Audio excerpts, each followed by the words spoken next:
बहुत इमोशनल कहानी है, रुला देगी। एक एक बेटा ना अपनी माँ से सिर्फ इसलिए नफरत करता था क्योंकि उसकी एक आंख नहीं थी। बचपन से ही जब वो स्कूल जाता था और स्कूल से वापस आता था तो लोग उसको चिढ़ाते थे, बच्चे चिढ़ाते थे, और वो रोज़ आके यही बोलता था, माँ मुझे चिढ़ाते हैं आपकी वजह से, ये वो। माँ को ही बहुत दुखता था कि उसका बेटा उससे नफरत करता है, इधर उधर किसी के घर काम करके, क्योंकि उसका बाप नहीं था तो उसको कमा के उसको पढ़ाती थी। धीरे धीरे जब वो बड़ा होता गया उसकी नफरत बढ़ती चली गई।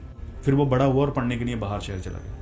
कभी कभी आता था, माँ का देखने का मन करता था लेकिन कुछ कह नहीं पाती थी। फिर बहुत दिन हो गए वो नहीं आया तो किसी से पता लगा कि उसने शादी भी कर ली है और उसका बेटा भी है। अब माँ से नहीं रहा गया क्योंकि उसको जब पता चला कि पोता है ना तो वो पोते में अपने बेटे का बचपन देखना चाहती। उसने लोगों से एड्रेस पूछा और समहाउ वो उसके घर पहुंच गई, लेकिन वो इतना ज्यादा नालायक था कि उसने अपने वॉचमैन को भी इंस्ट्रक्ट किया हुआ था कि इस तरह की कोई औरत अगर आती है तो उसका अंदर मत आने देना।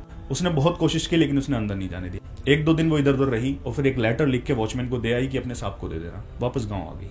एक दो हफ्ते बाद जब वॉचमैन ने वो लेटर उसको दिया और जब उसने पढ़ा ना तो उसके पैरों के नीचे